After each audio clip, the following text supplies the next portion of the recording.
Voilà pour notre cinquième séance.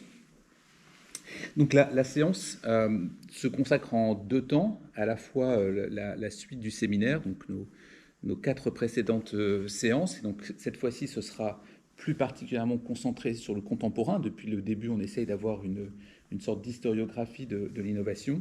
Et puis aujourd'hui, c'est un peu comme un point d'orgue en s'arrêtant sur l'espace contemporain. Et puis la prochaine fois, qui sera la dernière fois pour cette année, nous aurons une vue d'ensemble de cette innovation. Et dans la deuxième partie, donc, Armand Hatchwell viendra nous rejoindre. Pour rappel de la séance 4, et plus particulièrement pour commencer en séance 3 très vite, on avait vu que l'innovation pouvait prendre ses racines chez les Grecs. Et lors de la dernière séance, donc la quatrième, on voyait que le relais était pris chez les Romains dès l'Antiquité, et notamment avec Lucrèce, et se prolonge dans l'Antiquité tardive. Ensuite, c'est surtout avec la religion chrétienne qu'Innovo va s'épandre pour faire usage de changements dans la spiritualité. Il y a un usage de la religion qui est à manier évidemment avec prudence, car innover, produire le changement, peut ou bien conduire vers Dieu, un peu comme la spiritualité, mais aussi l'inverse. Et c'est pourquoi nous avons vu qu'une interdiction d'innover avait même été proclamée. Les pouvoirs en place, qu'ils soient religieux ou politiques, n'ont pas forcément d'intérêt à l'innovation. D'ailleurs, ceux qui s'intéressent à l'innovation, comme Bacon, qu'on avait vu, Francis Bacon, au XVIe siècle, restent très prudents dans l'usage du terme, et pour ne pas se faire condamner, il rappelle que le plus grand innovateur sur lequel nous pouvons prendre exemple est celui du temps, car il change tout le temps, sans qu'on s'en aperçoive. Évidemment, ça ne signifie pas qu'il n'y a pas d'innovation pendant toute cette période. Et on en a évidemment un grand nombre, que ce soit dans la médecine, dans l'agriculture, que ce soit également dans les arts, mais ça ne porte pas encore le terme d'innovation.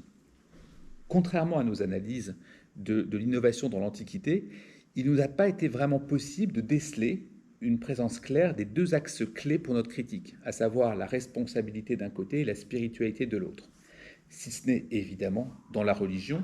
Et on a émis l'hypothèse ensemble que si cela est le cas, c'est parce que l'innovation est à ces moments-là, ces grandes périodes, encore sous contrôle. C'est un contrôle qui est politique, c'est un contrôle qui est religieux. Et dès lors qu'on a une personne qui est en charge de l'innovation, si on peut dire, comme Édouard VI par exemple, alors la responsabilité est exercée ou maîtrisée par un seul individu. C'est quand l'innovation va s'émanciper, s'extraire des terrains religieux et politiques pour explorer ceux de la science, l'économie, le commerce ou la recherche et le développement, qu'on va effectivement voir d'autres aspects. C'est le but de notre séance aujourd'hui. C'est ce qui se passe dans l'espace contemporain et qui va forcément devoir recouvrir à la fois de la responsabilité et de la spiritualité. Toutefois, il y a un écart de temps qui est intéressant entre le moment où l'innovation n'est plus sous le contrôle des religions, l'innovation n'est plus sous le contrôle des politiques, et où la responsabilité et la spiritualité sont nécessaires pour l'innovation. On verra que c'est probablement l'espace contemporain qui est le plus critique, et la prochaine fois, quand on commencera une critique plus acerbe, je dirais, de l'innovation, je détaillerai cet aspect-là, dans lequel on n'a eu absolument aucun contrôle, ni religieux, ni politique, et on a fait à peu près tout ce que l'on voulait comme innovation, sans aucun contrôle. Donc l'objectif de cette séance, c'est donc de comprendre cette émancipation, cette compréhension de l'innovation dans l'espace contemporain, et donc, comme je le précisais, ça met un point final à notre compréhension de l'innovation pour cette année. Et la dernière séance, c'est d'énoncer l'innovation pour la critique. Ce que l'on peut dire pour le XXe siècle, c'est qu'il est celui de l'innovation, tant le terme va être abondamment utilisé de manière différente selon les lieux, qui en fait usage et pourquoi. Ça peut être du côté des politiques, même si autrement que par le passé, ça peut être des sociologues, des économistes, des scientifiques. Le terme apparaît comme populaire. Il émerge de manière plus importante. On voit que c'est début des années 70, fin des années 70, et ça devient un mot valise. C'est la revue Nature qui va donner une définition, même si je verrai avec vous une autre définition importante, mais dans la revue Nature, en 1979, l'innovation est décrite comme un thème central autour duquel des activités autrement disparates peuvent être regroupées. Je rappelle simplement que toutes les citations que je mets là sont sur le site, dans la partie documents, où vous pouvez avoir accès. Donc la revue Nature, l'innovation fournit un thème central autour duquel les activités autrement disparaîtres peuvent être regroupées, on ne sait pas bien ce que l'on peut mettre derrière. Il s'avère que quand on veut définir l'innovation dans l'espace contemporain, on ne peut pas faire sans Schumpeter. Le siècle, le début du siècle, le XXe siècle, commence avec celui qui le finira comme norme. C'est donc cet économiste autrichien, 1911, qui exprime cette définition de l'innovation que je vous livre et qui va être, c'est très important, un peu l'alpha et l'oméga de ce qu'est l'innovation. Elle est, l'innovation, l'exploitation industrielle des inventions, leur dissémination et leur donne une importance économique. Et derrière la notion d'importance économique, il y a la notion de profit. Ce point est important et donc je vais l'expliquer un peu en détail. Il est important parce qu'on voit bien qu'il y a besoin de l'invention et l'invention est à l'origine de l'innovation. Elle n'est pas de fait une innovation. Schumpeter le dit de cette manière-là, l'innovation est possible sans invention et l'invention n'induit pas nécessairement une innovation. Donc il sépare bien les deux. Cependant, je le dis un peu vite, mais c'est important, la notion d'invention date d'avant Schumpeter. Le sociologue Rogers le dit de cette manière-là. La plupart des savants font une distinction entre invention et innovation. L'invention est le processus par lequel une nouvelle idée est créée ou développée, tandis que l'innovation est le processus d'adoption d'une idée existante. Donc on voit bien qu'il y a quelque chose qui se passe autour de l'idée, mais que l'idée n'est pas suffisante, ce n'est pas simplement non plus un prototype, ce n'est pas simplement une maquette, ça va être quelque chose qui va être adopté. Si vous en souvenez, on avait parlé un tout petit peu de cette question d'adoption et d'imitation avec Gabriel Tarde. Christopher Freeman, dont je parlerai un peu plus tard, reconnaît que, je le cite, « Nous devons à Schumpeter la distinction extrêmement importante entre l'invention et l'innovation. Ainsi d'ailleurs, à juste titre, le rôle crucial de l'entrepreneur. » L'invention à proprement parler, ça vient de la rhétorique. Dans De Inventione, Cicéron définit l'invention comme une découverte des arguments valides ou apparemment valides pour rendre sa cause probable. L'invention, donc dans d'autres domaines, va apparaître plutôt au XIVe siècle, donc bien plus tard que Cicéron, en tant que découverte. Alors c'est un peu confusant parce que la découverte et l'invention ne sont pourtant pas la même chose. Plus tard, il y aura une distinction. La découverte, c'est ce qui se rapporte aux faits ou aux choses qui existent déjà et que l'on recouvre, que l'on découvre. Alors que l'invention combine et fait de nouvelles choses, y compris des théories scientifiques. Et c'est à partir du XVIe siècle que l'invention a été employée de plus en plus pour s'appliquer aux choses de création récente, autrement dit des objets façonnés. Et c'est pour ça qu'on peut parler de notions d'invention, d'idées, de maquettes, de prototypes, quelque chose que l'on va pouvoir saisir presque matériellement. Pour que l'invention devienne une innovation, elle doit donc être exploitée de manière industrielle. Autrement dit, comme je l'ai dit, ce n'est pas un prototype, ça ne peut pas être une seule fois. La production industrielle, elle-même, n'est pas suffisante.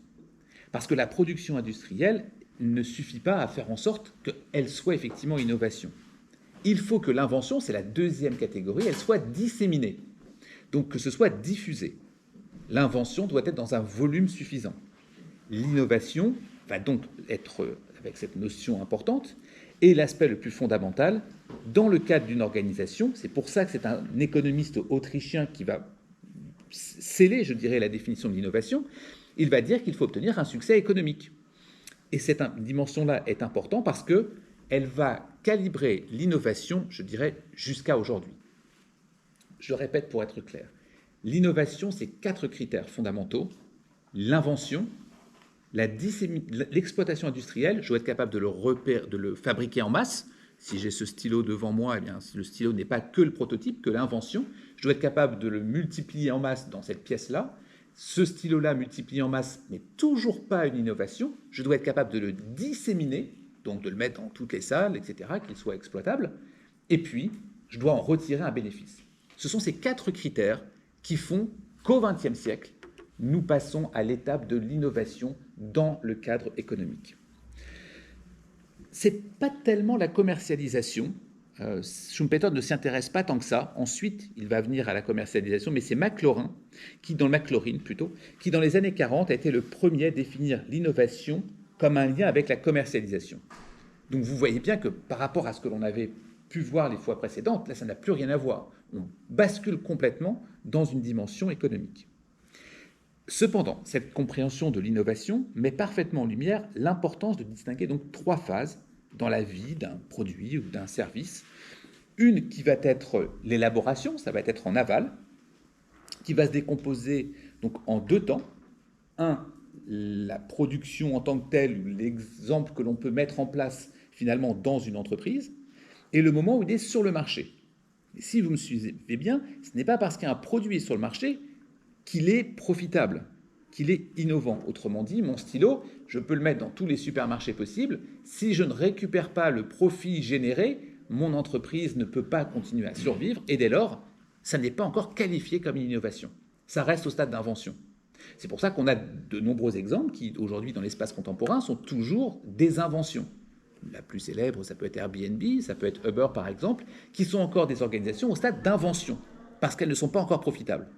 Évidemment, il faut ajouter pour cela une notion de temporalité qui peut-être fera devenir cette invention une innovation. L'exemple célèbre, c'est Nespresso, dans lequel on a été lancé en 1985, et les premiers bénéfices générés qui permettent à l'organisation de survivre, c'est 2005, c'est-à-dire 20 ans. Donc la temporalité est importante ici.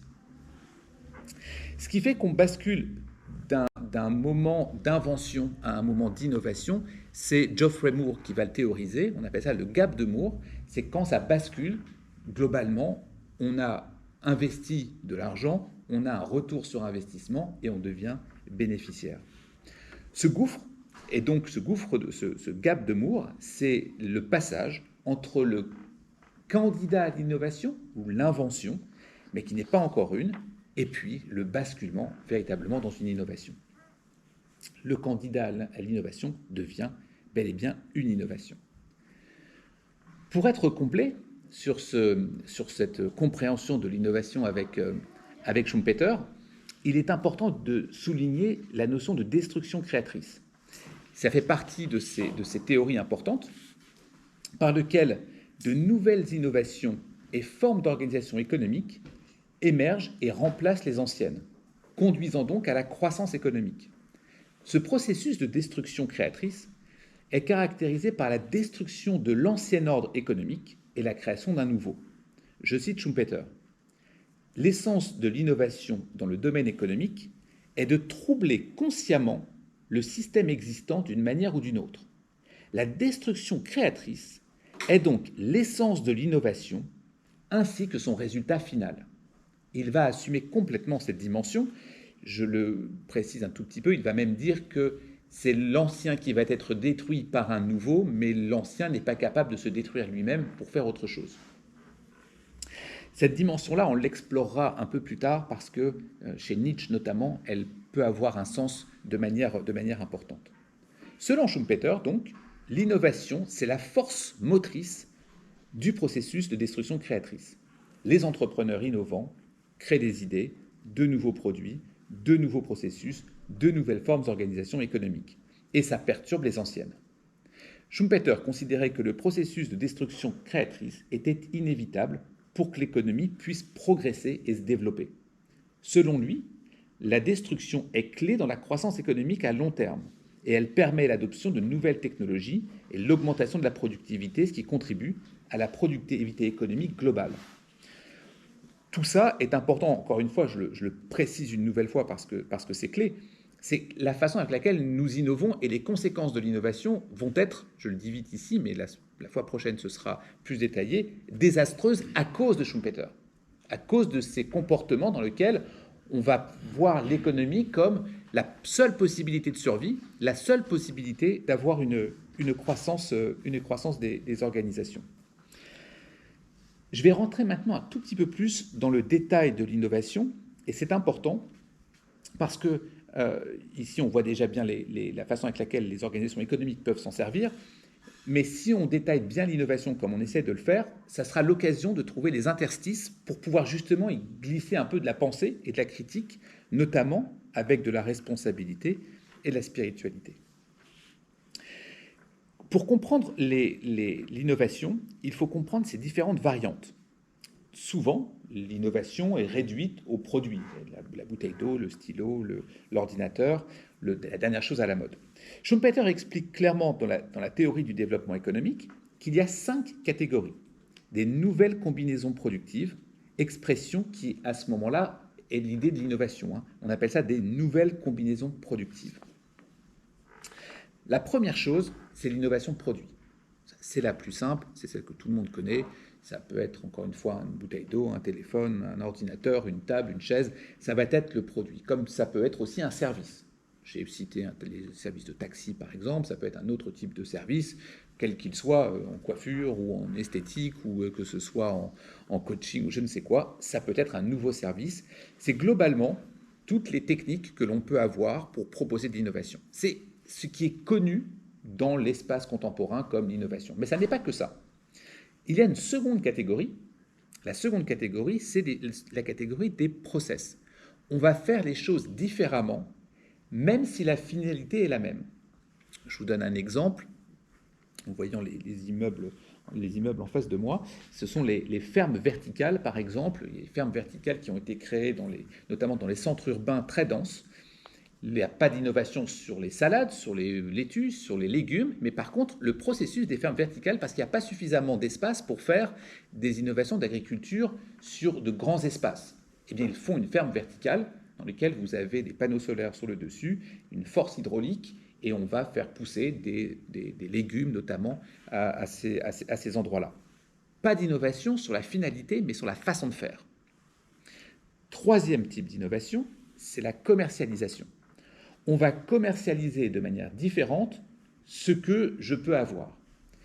L'exemple assez connu, ça peut être Amazon qui évidemment a fait en sorte de changer une nouvelle façon de commercialiser avec beaucoup d'algorithmes, avec des investissements très forts, notamment dans les hangars, pour pouvoir être le plus près possible de ses clients. C'est de l'innovation que l'on peut qualifier de commercialisation. Comme par exemple, une très forte innovation de commercialisation va être au début des années 2000 avec iTunes. Pour la première fois, on achète de la musique dématérialisée. Alors, elle existait déjà avec Emule et d'autres types de parallèles, je dirais des musiques parallèles, pirates si l'on peut dire, mais la première commercialisation très forte dématérialisée, c'était avec iTunes, ce qui a garanti son succès. La quatrième catégorie d'innovation, c'est celle d'organisation. Et là, l'idée, c'est de s'organiser de manière différente pour produire de l'innovation. Ça peut être quand les grandes innovations connues comme SpaceX, par exemple, d'Elon Musk, c'est une nouvelle organisation parce que vous avez d'un côté une organisation privée avec une personne privée qui est Elon Musk, et puis d'autre côté, vous avez une organisation publique qui est la NASA. Ensemble, ils vont vouloir créer quelque chose. Parfois, on peut appeler ça ce qu'on appelle Open Innovation, ça veut dire une innovation ouverte dans laquelle on va combiner des choses. Quelque chose de très, très connu aussi, ça peut être Niantic qui sait faire de la réalité augmentée, et vous avez Nintendo qui possède Pokémon. Bien, vous ajoutez les deux et ça fait Pokémon Go. Voilà. C'est une innovation d'organisation, même s'il peut y avoir une finalité produit. Il y a une toute dernière catégorie que Schumpeter explique, et c'est la catégorie des matériaux rares. Le fait de trouver des matériaux rares. Vous avez tous en tête le tableau de Mendeleïev des éléments. Eh bien, Schumpeter disait on pourrait en trouver d'autres et ça va nous permettre d'avoir d'autres types d'innovations. Sauf que là, on est en 1911 et le tableau, il est peut-être pas encore complètement fermé, mais on doute. Et il s'avère que le tableau est fermé et qu'on ne peut pas ajouter des matières premières ou des matériaux rares, si ce n'est en fusion. On peut faire de la fusion et créer de nouveaux matériaux rares, mais qu'on ne peut pas stocker, on ne peut pas les utiliser. Donc, il y a 5 catégories d'innovation. Produits, process, organisation, commercialisation et matériaux rares. Mais pour comprendre l'innovation, il y a encore 3 degrés supplémentaires, qui sont la première chose, le premier degré, c'est l'innovation dite incrémentale. Incrémentale, on se concentre sur l'amélioration d'un service ou d'un produit. Si j'ai un stylo 4 couleurs, si j'ai un stylo qui se met à avoir 5 couleurs ou 2 couleurs ou avec des crayons à papier, eh bien ce sera de l'innovation dite incrémentale, c'est une légère amélioration. Une bouteille d'eau plus grande, plus petite, une innovation incrémentale. Il y en a une suivante que l'on dit de rupture. L'innovation de rupture, ou l'innovation dite radicale, c'est l'innovation souvent qui a un apport technique ou technologique dedans. Pour donner un exemple, quand vous passez du téléphone BlackBerry, par exemple, qui avait encore un clavier à l'écran tactile, eh bien, il y a un gap technologique qui est opéré ici, et ce gap technologique qui est opéré est une innovation dite de rupture. Enfin, la troisième va être l'innovation dite paradigmatique. L'innovation paradigmatique, c'est lorsque vous utilisez notamment des laboratoires, le CEA, le CNRS, ce type d'institutions qui permettent d'avoir des innovations paradigmatiques. Internet est une innovation paradigmatique. Et vous avez, de cette manière-là, pour prendre un dernier exemple entre ces trois axes, les trois types d'innovation. Si je prends l'innovation paradigmatique, ça peut être le vaccin. Le vaccin est une innovation paradigmatique à l'époque de Pasteur. Ce n'est pas lui qui l'a inventé, mais à l'époque de Pasteur, le vaccin est une innovation paradigmatique. L'innovation radicale pour le vaccin, c'est par exemple l'ARN messager, parce qu'on a une technologie qui apparaît à l'intérieur d'un vaccin. Et la troisième dimension, c'est l'innovation incrémentale. Vous allez avoir le vaccin qui va s'adapter en fonction des variants. Là, vous avez les 3 degrés d'innovation. Quand vous mettez en perspective les 3 degrés d'innovation avec les 5 catégories dont j'ai parlé, ça veut dire qu'il y a globalement 15 voies pour innover. Parce que vous pouvez innover de manière radicale sur le produit ou sur le service ou sur l'organisation, pareil pour l'incrémental sur les différents autres. Autrement dit, l'innovation en tant que telle n'existe pas, il n'y a que des innovations au pluriel dans lesquelles on va avoir une stratégie, on va avoir une organisation pour pouvoir se mettre en œuvre. Pour que cette compréhension soit totale, il est important d'avoir conscience que l'innovation va s'organiser autour de 5 phases que sont l'idée, la génération d'idées, et on verra pourquoi c'est important plus tard, la faisabilité, est-ce que mon idée est faisable, est-ce que j'en suis capable, et la troisième dimension, par exemple, si je veux aller sur la Lune, si c'est la faisabilité, a priori c'est faisable parce que quelqu'un y est déjà allé. Par contre, la capacité, c'est les moyens financiers, les moyens humains qui me permettent d'y aller. Et puis, le lancement. Le lancement, ça veut dire qu'on va lancer ce candidat à l'innovation, si vous avez bien compris ma première partie entre invention et innovation. Et puis, le dernier, c'est le post-lancement. Et là, ça aura été effectivement lancé. Le management du processus de l'innovation est donc le moteur interne de l'entreprise, des organisations quelles qu'elles soient.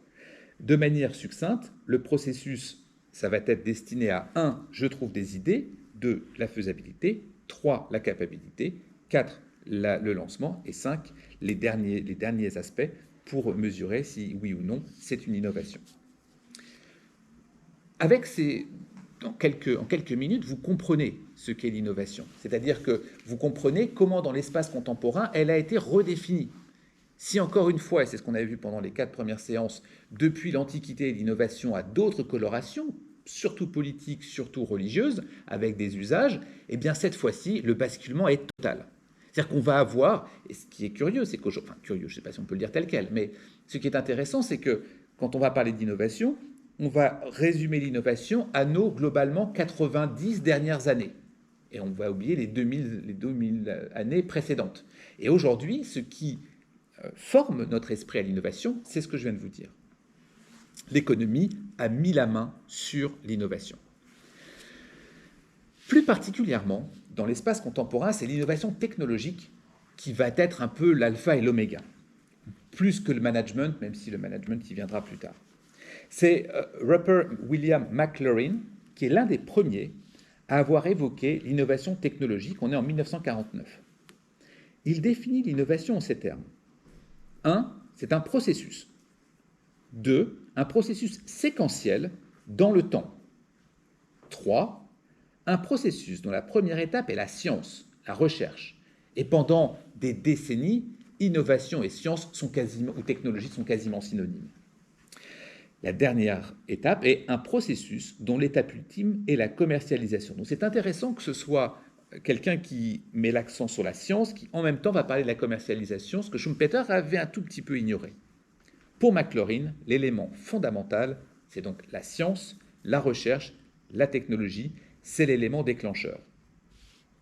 Et c'est à mettre en perspective cette dimension avec un besoin des États, des gouvernements, à la fois après-guerre, puis un petit peu plus tard, dans les années 60, compte tenu de la concurrence industrielle et la compétitivité entre les nations. Il devient nécessaire d'avoir des avantages technologiques, et s'il existe des écarts technologiques entre les pays, c'est parce que l'on disait qu'il y a un décalage entre les étapes d'invention et de commercialisation d'une invention. C'est ce pourquoi je l'ai expliqué juste avant. Un exemple est souligné à propos des Anglais en 1965 par Duckworth. Il dit « On dit souvent qu'en tant que nation, nous sommes habiles à l'égard de la recherche fondamentale et de l'invention, mais peu habiles à mettre les résultats à profit. Des années durant, les hommes les plus doués ont souvent eu tendance à se tourner vers la science pure. » Dans les années 60, en effet, les découvertes d'origine européenne, françaises, étaient brevetées et exploitées commercialement aux États-Unis. En 1966, cette phrase devrait vous interpeller, l'OCDE, l'Organisation de coopération et développement économique, dit, on est en 1966, que l'Europe de l'Ouest demeurera pendant un certain temps encore un importateur net de la technologie américaine. 60 ans plus tard, c'est le même constat. Lorsque l'on regarde les importations de technologie, notamment en France, néanmoins, on peut mettre un petit bémol à cela parce que personne n'avait vu venir la Chine, qui est entre-temps devenue un acteur majeur de l'importation et de l'exportation, de l'importation dans nos pays, mais l'exportation depuis la Chine des technologies. Le résultat des recherches technologiques se matérialise dans les brevets. Le brevet ne signifie pas nécessairement une innovation, comme on l'a expliqué plus haut, en fonction du profit. Toutefois, le brevet joue un rôle crucial. Alors, je ne détaille pas exactement, mais ce qui est important, c'est que les brevets ont institutionnalisé l'idée alors naissante de la propriété intellectuelle dont les racines datent du Moyen Âge. Et c'est important pour les questions de responsabilité. Et par exemple, lorsque, on verra un peu plus tard dans le séminaire, on abordera les critiques de l'innovation, on pourra regarder quelqu'un comme Gracchus Babeuf, par exemple, qui disait qu'il fallait avoir des brevets d'accaparement. Et les brevets d'accaparement, parce qu'il considérait que l'invention, l'innovation, c'est un processus continu qui se passe d'individu en individu. Et donc, on ne peut pas dire, lui, il l'a inventé, ou lui, en est le propriétaire. Et donc, bon, l'anarchiste Gracchus Babeuf, il dit, voilà, on pourrait faire en sorte de s'accaparer les recherches des individus. Si l'innovation apparaît aujourd'hui essentiellement autour d'un système économique, cela n'empêche pas qu'au cours des siècles, des sociologues vont s'y intéresser dans la lignée de Gabriel Tarde, on en avait parlé ensemble, avec l'imitation. Les sociologues se réfèrent plus volontiers à l'idée de la nouveauté, mais avec des approches différentes. Cela peut être la fabrication de nouveaux ajustements fonctionnants, c'est une combinaison, pour la culture matérielle et psychologique, selon Hart en 1931. L'innovation peut être l'invention qui sert à transformer l'environnement de manière profonde, encore un sociologue, en 1941, c'est Ogborn, ou encore Roger, en 1962, qui voit dans l'innovation une idée, une procédure ou un objet perçu comme nouveau par son adopteur. Ici, on est proche de Gabriel Tarde. Pour les sociologues, l'innovation, c'est plutôt une activité, un processus, où la production d'une invention et son utilisation sont plutôt discutées que constatées. Ce qui n'était pas le cas jusqu'à maintenant lorsque je vous l'expliquais, puisque le constat, c'était profit ou pas profit. C'est donc bien différent des économistes, pour qui l'innovation, c'est la commercialisation de l'invention, surtout la technologie. Les sociologues, eux, pourraient qualifier une innovation avec une pratique sportive, par exemple, une pratique artistique, une pratique politique. Ça, les sociologues peuvent qualifier l'innovation de cette manière-là. Si ce n'est que dans notre espace contemporain, l'innovation est surtout confisquée par les économistes. Et c'est pour ça qu'on le ramène, on verra pourquoi, on peut dire tristement, aux questions économiques. Pour Christopher Freeman, un Anglais majeur de l'innovation à partir des années 60, l'innovation technologique est une condition essentielle au progrès économique et un facteur déterminant dans la lutte concurrentielle des entreprises et des nations. Et vous comprenez pourquoi ça devient vraiment très sensible, cette notion d'innovation, et va être presque confisquée politiquement. par les économistes, presque politiquement, par ceux qui veulent se faire élire, bien sûr. Pour lui, pour Freeman, le XXe siècle représente la période de croissance du secteur de la recherche intensive et la période qui a connu l'essor de l'économie de la recherche intensive. Si on voulait reformuler ce que tout le monde a appelé les 30 glorieuses, on pourrait dire que c'est les 30 innovantes, parce que ce sont les 30 ans d'innovation intensive qui ont donné une économie des 30 glorieuses. Mais l'économie des 30 glorieuses n'a rien fait sans innovation. Les 30 glorieuses ne sont qu'un résultat de l'innovation. Si Freeman est convaincu de l'importance de l'innovation technologique, il n'en demeure pas moins convaincu de la nécessité de sa commercialisation. D'ailleurs, il souligne « L'invention est une idée, une esquisse ou un modèle d'appareil produit, procédé ou système nouveau et amélioré. Dans le sens économique, une innovation n'est réalisée qu'au moment de la première transaction commerciale. » Donc il ne va pas aussi loin que Schumpeter, mais il va démontrer quand même que l'innovation sans commercialisation n'est pas une innovation. Freeman s'intéresse surtout à la mise en œuvre de cette innovation technologique plus que ses conséquences. Il ne regarde pas les parts de marché, les profits résultant de la commercialisation. Il dit simplement qu'à un moment donné, il faut que ce soit adopté, et dans notre espace contemporain, l'adoption se fait commercialement. Cette innovation technologique, pour lui, toujours Freeman, consiste donc en la commercialisation d'inventions technologiques, soit pour les consommateurs, c'est des produits, soit pour des entreprises, c'est des procédés. Contrairement au changement technologique qui consiste en l'usage ou l'adoption d'inventions technologiques dans la production, il le résume ainsi Freeman, l'innovation technique, ou simplement l'innovation, est employée pour décrire l'introduction et la diffusion de produits et procédés nouveaux et améliorés dans l'économie, et l'innovation technologique pour décrire les avancées sur le plan des connaissances. Tout ce que je viens d'essayer de vous expliquer là, avec la notion d'innovation technologique qui est importante et fondamentale par rapport aux questions économiques ou sociologiques, tout ça va être toujours comment est-ce qu'on peut définir l'innovation. Alors, je vous ai donné au moins 2, 3 définitions, même si celle de Schumpeter qui reste la plus importante. Il est considéré, dans les fin des années 70, par deux sociologues, Buzel et Nours, qu'on ne peut pas définir l'innovation.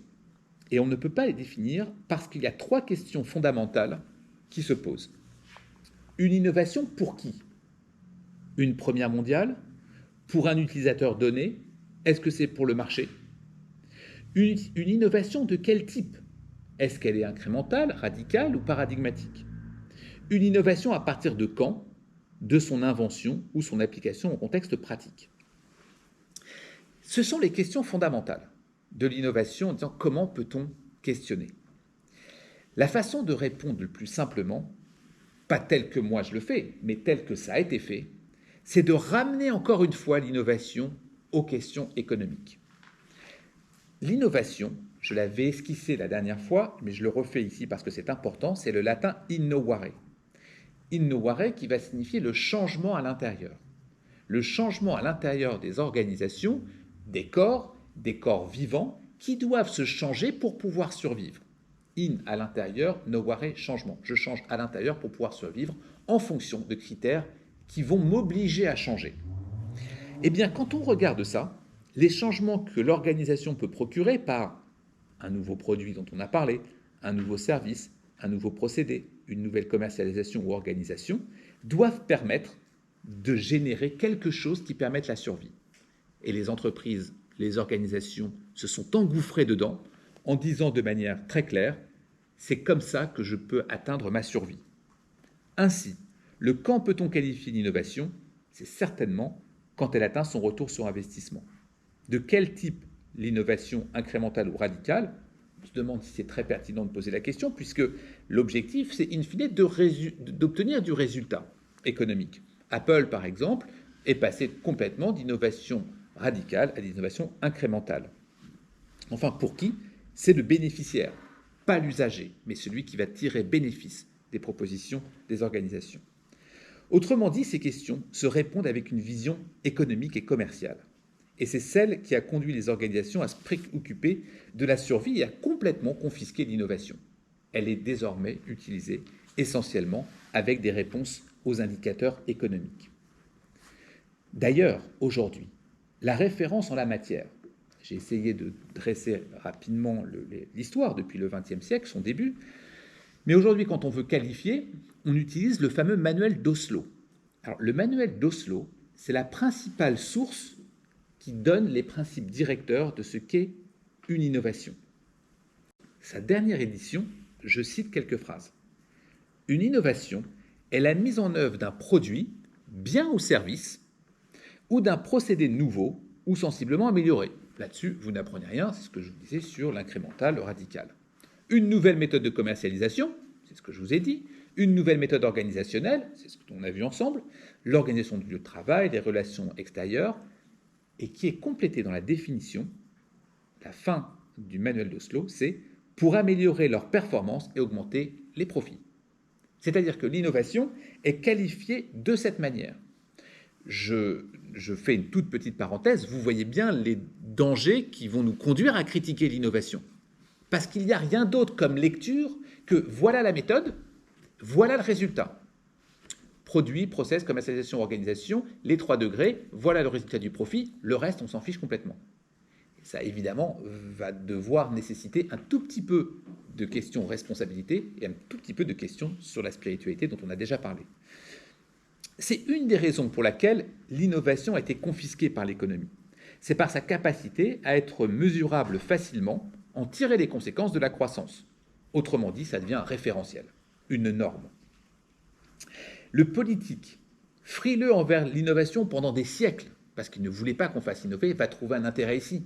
Si je trouve une voie pour avoir une croissance économique qui me donne un plein emploi, qui me donne une satisfaction entre guillemets des citoyens, alors l'innovation est ce qu'il faut développer. D'ailleurs, le rapport de l'OCDE a été présenté pour la première fois à une conférence des ministres de la Science en 1966. Et il expose « Il ne fait aucun doute, je le cite le rapport, aucun doute que si les gouvernements parviennent à soutenir l'accélération du rythme de l'innovation technique, cela facilitera les changements structuraux sur le plan de l'économie et augmentera l'offre de produits nouveaux et améliorés que requièrent les gouvernements des pays membres de l'OCDE pour construire une croissance économique avec plein emploi et sans inflation. » C'est absolument la martingale, c'est absolument le Graal total. L'innovation résout tous les problèmes. L'innovation, c'est l'alpha et l'oméga de la croissance économique, c'est l'absence de chômage, c'est l'amélioration des niveaux de vie. Il n'y a rien à regretter. À ce moment-là, on est en 66. Mais souvenez-vous qu'en 2005, la dernière édition du manuel d'Oslo que j'ai cité, c'est la même chose. On va rester sur les mêmes critères. Chaque heure qu'il passe, alors que l'on va pouvoir critiquer, vous vous souvenez, quand j'avais commencé la séance inaugurale, j'avais souligné les risques que l'on avait politiques, les risques humains et les risques environnementaux. Jamais, jusqu'à maintenant, je les ai cités. Ils ne sont pas cités tels quels. Plus particulièrement pour l'OCDE, il faut, et c'est en s'appuyant sur Schumpeter, bien sûr, l'innovation technologique qui est fondamentale, c'est un moyen de stimuler la croissance, d'accroître la productivité et les parts de marché. Le modèle est celui des États-Unis. Le fait d'adopter la technologie américaine et de créer des produits plus innovateurs améliorerait donc la productivité des entreprises, ouvrirait de nouveaux marchés aux entreprises européennes. On assume complètement le fait d'être dépendant des États-Unis. On le dit de manière ouverte politiquement. L'ouvrage de Mansfield, intitulé The Economics of Technical Change, en 1968, articule à partir du changement technologique la productivité, le chômage, la gestion de la R&D. Et pour lui, il n'y a plus aucun doute. J'ai de l'invention, qui vient de la R&D, la recherche et développement, j'ai de l'innovation, j'ai une première utilisation, j'ai une diffusion, dont on a parlé, j'ai une conséquence, qui est celle de l'emploi, et la dernière conséquence in fine, c'est évidemment l'intérêt politique que l'on peut y trouver. Dans son livre de référence en 1974, L'économie de l'innovation industrielle, Christopher Freeman, dont j'ai déjà parlé, évalue que, en 1974, plus de 75% des opérations de recherche et développement public sont consacrées à la sécurité nationale et touchent aux industries nucléaires, militaires et spatiales. Il souligne alors, et c'est très important pour nous, il souligne alors que, je le cite, le but ultime de l'innovation économique n'est pas simplement de créer des profits, mais d'améliorer la qualité de vie et de contribuer au bien-être social, ce qui, regrette-t-il, n'est pas une priorité. C'est-à-dire que à partir des années 70, on va pouvoir trouver un courant qui concerne l'innovation pour pouvoir repenser l'innovation différemment. Ça ne veut pas dire qu'il n'y a pas eu de critique scientifique auparavant. Je pense évidemment à Rachel Carlson, par exemple, qui est probablement la première lanceuse d'alerte sur ces questions-là, qui est des questions de science, mais on aurait pu en citer d'autres préalablement. Il n'empêche que concernant l'innovation à proprement parler, c'est ici que ça se passe. Freeman insiste pour la création d'organisations sociales structurées, officielles pour l'innovation. Il demande une participation du public au développement des innovations axées sur les consommateurs. Il réclame la souveraineté du consommateur. Les parties prenantes des innovations, qu'ils soient acteurs ou consommateurs, doivent prendre part au développement des technologies pour lui. Ça ne doit pas être confisqué par les innovateurs. Compte tenu de l'importance des interactions, des interdépendances provoquées par l'innovation et afin de favoriser le progrès économique et social, Freeman suggère la mise en œuvre de normes, de réglementations, y compris par exemple concernant la communication, la publicité des nouveaux produits. Rien de tout ce qu'il propose sera mis en place. Il insiste sur la représentation publique au sein des comités en charge de l'innovation, notamment pour la technologie, en disant mais qu'est-ce qui peut se passer si on ne fait rien? On peut penser évidemment dans les très récents développements de ChatGPT par exemple, le fait de dire comment est-ce qu'on accueille une nouvelle technologie, comment est-ce que l'on pourrait avoir des instances, des comités qui permettent de se poser ces questions-là pour évaluer ces technologies. Or, on voit bien que ce n'est pas comme ça que ça fonctionne. Pour Freeman, les priorités scientifiques nationales doivent concerner l'innovation sur la contribution au bien-être social. Une innovation qui ne contribue pas au bien-être social ne doit pas être une innovation à proprement parler. Sauf que vous voyez bien que les critères que j'ai mentionnés n'intègrent pas du tout ce type de considération. Même si on aurait des difficultés à dire c'est quoi le bien-être social, évidemment, mais on peut considérer assez facilement que certes, bien-être sociaux ne sont pas tout à fait présents avec certaines innovations. Les techniques actuelles de sélection de R&D, c'est toujours Freeman qui parle, favorisent nettement les critères de compétitivité économique et technique à court terme. Elles doivent prendre en compte des critères qui sont intéressants, des critères esthétiques, des critères de satisfaction, notamment professionnels, des critères environnementaux et des autres coûts et avantages sociaux qui sont aujourd'hui presque ignorés. On est en 1974, on pourrait tout à fait reprendre cette phrase aujourd'hui. À la suite de Freeman, dans les années 70, on a eu beaucoup d'autres questionnements sur la responsabilité de l'innovation. Je précise encore une fois, innovation, car encore une fois, je l'ai dit, concernant la science, on a d'autres questionnements sur la responsabilité qui se sont faits. Sur l'innovation, j'en cite quelques-uns. Carl Mitchman, par exemple, philosophe américain, spécialisé dans l'étude de la philosophie de la technologie, il est connu pour avoir développé une approche interdisciplinaire de la philosophie de la technologie, et il a mis en avant l'importance de comprendre la nature et la signification de la technologie dans la société, les implications éthiques, sociales de la technologie.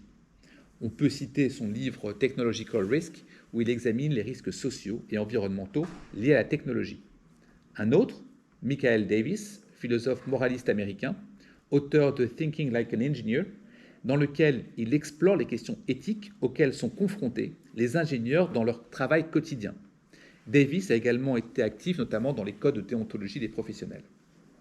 Mais il y en a un autre qui est intéressant, qu'on explorera de manière très détaillée, mais que je veux citer ici parce que ça fait partie des pionniers de l'innovation ou des critiques de l'innovation. C'est Buckminster Fuller, bien plus tôt, né au XIXe siècle, architecte, designer, inventeur, futuriste américain. Il est connu pour ses idées sur la durabilité, la technologie et l'efficacité énergétique. Alors, il est l'auteur, je ne sais pas si vous connaissez, assez intéressant, ce manuel d'instruction pour le vaisseau spatial Terre. Le manuel d'instruction pour le vaisseau spatial Terre. C'est un manifeste sur la façon dont l'humanité doit gérer ses ressources limitées sur la planète de manière responsable et durable. Donc, on est au XIXe siècle et efficace. Pour ceux qui ont vu le film avec et de Leonardo DiCaprio, Don't Look Up, c'est exactement pareil. Sauf qu'on est au 19e et début du 20e siècle. Dans ce livre, il commence par une analogie selon laquelle la Terre est un vaisseau spatial qui voyage dans l'espace avec une quantité de ressources limitée.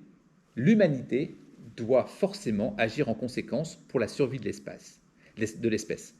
Fuller souligne que la Terre est un système interconnecté, que chaque action a des répercussions sur l'ensemble de la planète.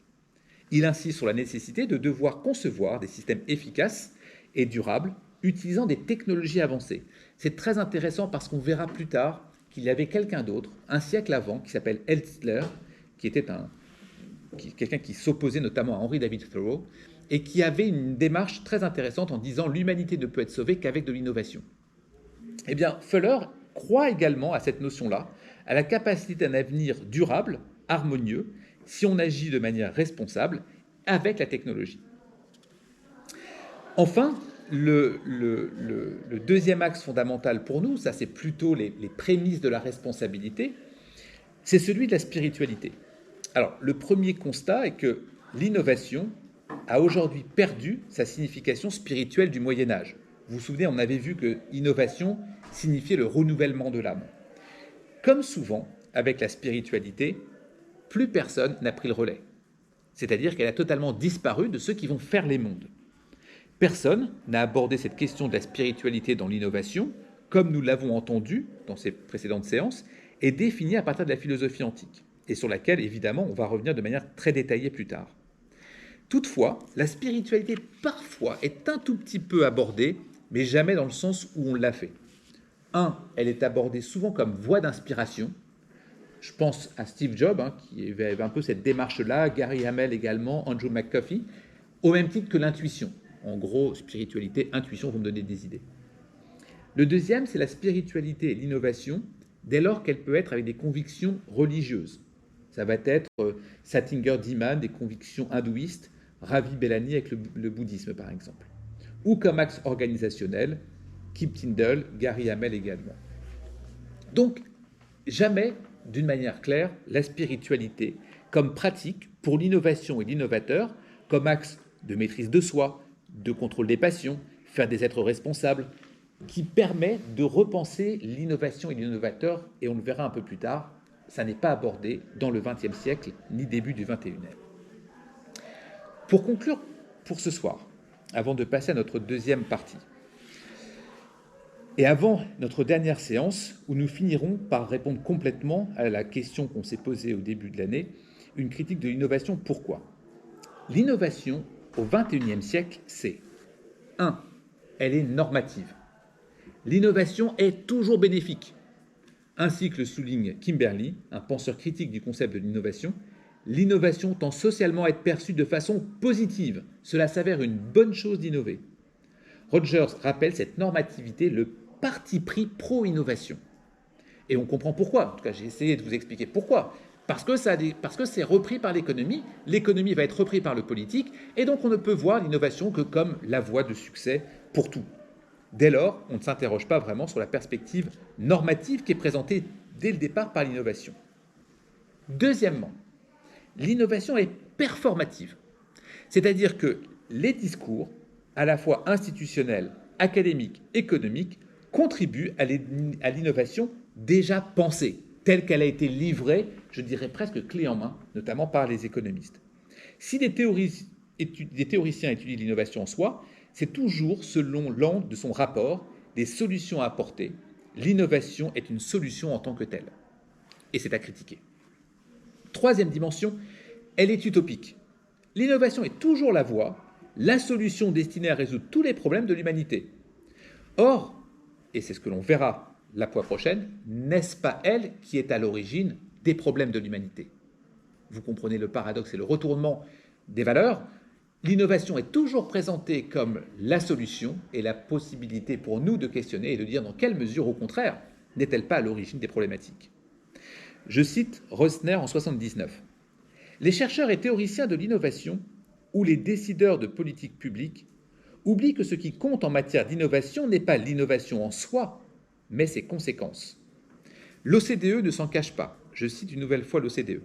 La plupart des défis sociaux, économiques et environnementaux actuels requièrent des solutions créatives fondées sur l'innovation et le progrès technologique.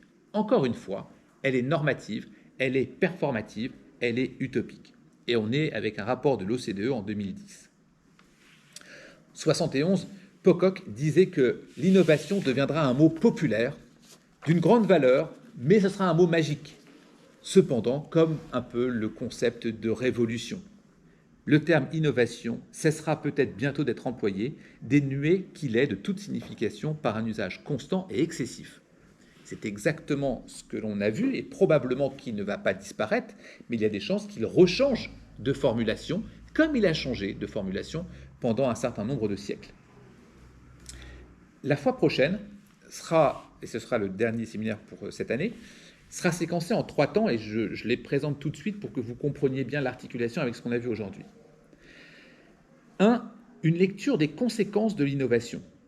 Et pour ça, on tentera de développer une problématique foucaldienne de la généalogie du pouvoir et du savoir de l'innovation. Il s'agit de souligner que l'innovation ou le nouveau n'existe pas en soi. Il est construit par les yeux et par des discours, mais aussi par les institutions religieuses, éducatives, économiques, que les discours sur l'innovation sont de 3 ordres. 1. Innovation comme facteur de changement pour la société, innovation dans son propre intérêt économique, innovation pour la reconnaissance personnelle de l'innovateur. Et puis on terminera la fois prochaine avec une synthèse de cette première année.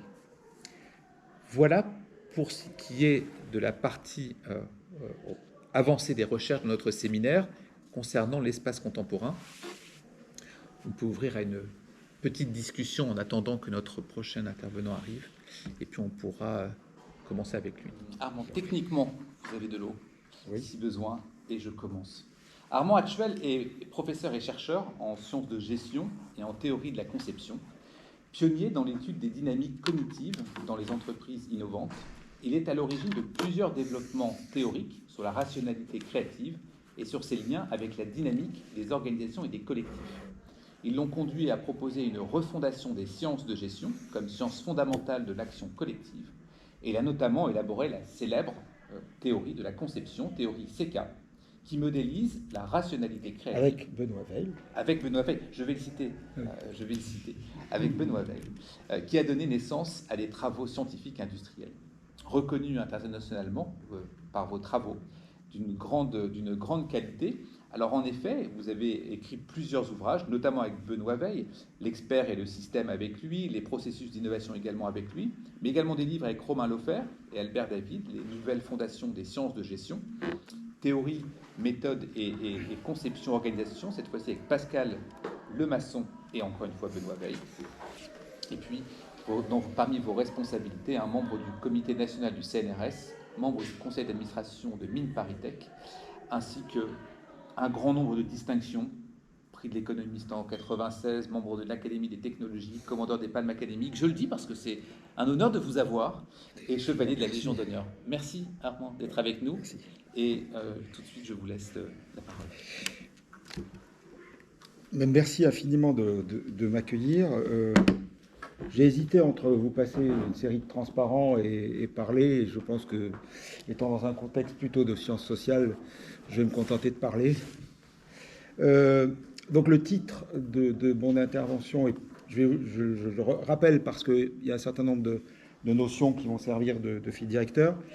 Auparavant, je ne sais pas si vous avez eu un texte qui est la conversation que j'ai eue avec Vincent Bontemps. Je l'ai mis sur mon vieux complice sur la raison créative. Voilà, donc bon, si vous l'avez en tête, enfin bon, c'est pas grave, je vais y revenir. Donc le titre de l'exposé, volontairement, c'était de l'innovation à la raison conceptive. Et puis en sous-titre, il y avait penser l'inconnu désirable. Voilà ce dont je vais vous parler. Et évidemment, le premier élément, donc, c'est un passage entre une notion innovation, on va dire, fragile, soumise je dirais, à tous les vents possibles, de la mode, de l'engouement, On a tous en tête le dictionnaire des idées perdues, des idées reçues de Flaubert, innovation toujours dangereuse. Voilà. Donc, mais en même temps, un paradoxe, c'est que c'est impossible de penser la modernité sans l'innovation, puisque la modernité elle-même est un processus d'innovation. Et quel processus d'innovation? Couper la tête au roi, c'est assez innovant. Virer l'Église, c'est assez innovant, mais pas seulement. Se lancer dans des aventures autour du monde. Donc on a un paradoxe, c'est une notion à la fois, si vous voulez, très, très vague, et en même temps, on n'y peut rien. Elle est constitutive de notre être anthropologique et social. Si on déclarait que la modernité est un système de préservation, tout le monde serait surpris. Et donc, vous voyez, il y a cette espèce de paradoxe, c'est que c'est à la fois infrastructurel, et puis, allons-y, sur la tombe d'un célèbre barbu, il y a écrit « il faut cesser d'interpréter le monde, il faut commencer à le transformer ». Bon, la transformation, la transition, le rêve, le mouvement social, la révolution, sont des régimes d'innovation. Mais et donc tout de suite, vous voyez que l'intérêt de replacer la question de l'innovation au cœur de la modernité, c'est pour faire une autre remarque, c'est que paradoxalement, la notion de créativité, elle, dans la modernité, a été pas très bien traitée. Je ne vais pas vous refaire l'histoire de cette notion. Simondon s'en méfiait. Nous n'avons jamais accepté les tests de créativité élèves du QI. Nous avons regardé avec méfiance les tests de Torrance, toute l'école américaine de Guilford. Et franchement, la psychologie de la créativité en France, c'est pas terrible, quoi. C'est pas bien installé. Et donc, vous voyez à la fois, en quelque sorte, modernité égale devoir d'invention, y compris dans la lutte contre les discriminations. Le mariage pour tous, waouh, axiomatiquement, c'est magnifique. C'est magnifique, c'est aussi important que I2 égale -1. Vous voyez que ce régime torrentiel presque de remise en cause des codes, mais d'un autre côté, l'idée de créativité n'est pas bien traitée, elle est marginale. On est quand même assez enclin à aimer le génie. Vous voyez, le grand homme.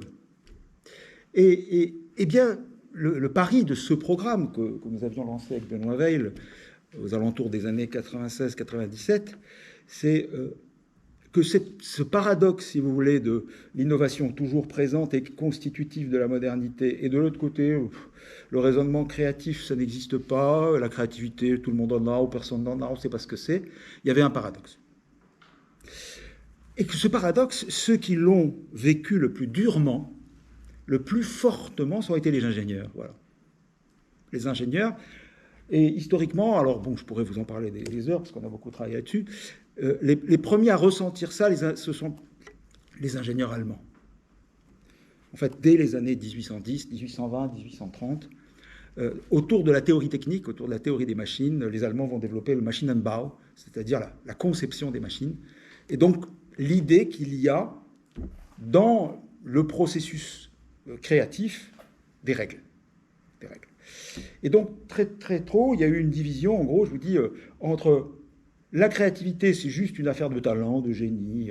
Si vous dites à un philosophe qu'il est créatif, c'est quasiment une insulte. Je me demande pourquoi. À part ma vieille amie, Anne-Françoise, évidemment. Ça, c'est 15 ans de complicité. Et de l'autre côté, si vous voulez, on sent bien qu'il y a quelque chose qui a été maltraité. Alors, je suis aussi... j'ai un faible pour les sciences sociales, parce que nos amis économistes ayant donné des mathématiques une image plutôt de terreur autoritaire et prescriptive, j'hésite à dire, mais je pense beaucoup avec les maths. Donc vous allez le voir au cours de mon exposé, et les maths me servent énormément à penser. Alors, de l'innovation, donc innovation, phénomène paradoxal, sans rapport avec la créativité, on ne sait pas, on sait où, est-ce qu'on peut dire que les révolutionnaires sont créatifs, on n'en sait rien, on est mal, quoi. Et de l'autre côté, le passage qu'on a voulu faire et qu'on a fait, c'est la raison conceptive. Donc il y avait une raison non décrite, non modélisée, non caractérisée, qui était au travail dans la modernité, et à laquelle finalement la modernité, sans le dire d'une certaine façon,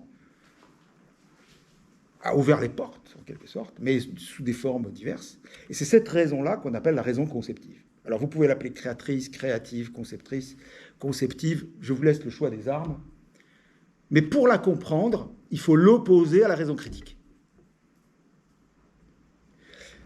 Et donc, ce que je vais essayer de vous expliquer, c'est pourquoi, si vous voulez, la raison critique, qui est la base constitutive du régime même, si vous voulez, je dirais social moderne, délibérer, négocier, échanger, s'accorder, être d'accord. Tout ça, ce sont les opérations de la raison critique. Et je vais vous énoncer les règles même, qui sont les conditions de ça. Et d'ailleurs, nous le voyons bien. Nous le voyons bien. Habermas est passé par là. Essayez de vous mettre d'accord. Essayez de mettre deux philosophes d'accord. On ne sait même pas quel est le sens à donner à cette phrase. On ne sait même pas quel sens lui donner. Sinon, une espèce d'évitement social paradoxal, etc. Et a raison. Parce que ce qu'il est décrit beaucoup mieux que la raison critique, c'est la raison conceptive. Alors déjà, dans raison conceptive, vous entendez évidemment Deleuze. Le rôle du concept, c'est pas le concept à l'allemande. Ça n'est pas la chose que l'on comprend, le concept. Si c'était la chose que l'on comprend, dont on a déjà défini les propriétés, on retombe dans la raison critique classique. Vous pouvez aussi voir la raison critique comme ce qui permet à une discipline d'exister. Eh oui, le jugement par les pairs, ça suppose précisément les conditions de la raison critique. Et on va faire de la raison critique une base, mais parce que la raison conceptive, si vous voulez, et je vais m'expliquer de plus en plus là-dessus, mais je vous donne un peu the big picture, la raison conceptive, elle ne s'oppose pas du tout à la raison critique. C'est son instrument. Mais c'est un instrument momentané, particulier, local. Donc mathématiquement, on peut énoncer la phrase, la raison conceptive est une extension de la raison critique, voilà, dans un régime, si vous voulez, dans un régime, alors je vais dire un mot que certainement ne vous a pas, vous n'êtes pas familier, à moins qu'elle l'ait employé, Françoise, dans un régime de forcing. Simplement, quand je dis forcing, je m'en excuse auprès de vous, parce que c'est la médaille Fields de 1966 de Paul Cohen. Donc là, je ne peux pas faire garder simplement la métaphore du forcing. La métaphore. Tout le monde entend. C'est un mot de mathématiques. Vous pouvez aller le lire. N'allez pas lire. Si vous n'êtes pas matheux, vous n'en sortirez pas. J'ai 10 fois fait l'expérience. Moi, je ne suis pas mathématicien. J'utilise les maths, mais j'ai fait des tests dans tous les doctorats de maths. À Normal Sup, il y a des petits envois, des dummies, vous savez, forcing for dummies. Est-ce que quelqu'un pourrait m'expliquer un peu rapidement ce que c'est? Et en fait, le forcing, en mathématiques, c'est l'opération qui consiste à créer des objets nouveaux. Voilà. Mais à les créer sans qu'ils soient un non-sens. Alors, donc, le programme, si vous voulez, notre programme a été de dire il faut donner à la raison conceptive ses lettres de noblesse, ses outils, ses propositions, ses gages de régularité. Et vous voyez que le paradoxe, c'est que c'est nous qui avons déclaré que la raison critique, c'était la rationalité. Alors la raison critique, tout de suite, hein, c'est votre logique de base. Hein. Donc A égale A, si vous voulez. A et non A peuvent être ensemble. Et je vous laisse le choix des armes. Est-ce que vous acceptez ou vous n'acceptez pas le tir exclu? C'est comme vous voulez. Vous êtes intuitionniste, vous n'acceptez pas. Et qu'est-ce que fait la raison critique? La raison conceptive, elle vous dit exactement une chose extrêmement simple. Elle vous dit, toutes ces opérations supposent un invariant. Elles supposent un référentiel invariant. Quand vous dites A égale non A, si vous êtes un peu bergsonien, vous dites, le temps que tu as écrit A puis L, il s'est passé une durée, et déjà le A dont tu parles n'est plus le A premier. Alors ça fait très poétique. Mais en fait, c'est très rigoureux, ça. Ça veut dire tout simplement, j'ai un référentiel. Ce référentiel garantit que quand le temps que j'écrive A égale A, je parle bien de A égale A. Et mathématiquement, c'est ça que vous écrivez en fait. Alors, ça va s'écrire très vite, d'où la théorie CK. Vous allez écrire tout de suite, vous allez reprendre vos règles de logique, vous allez dire A égale A modulo K.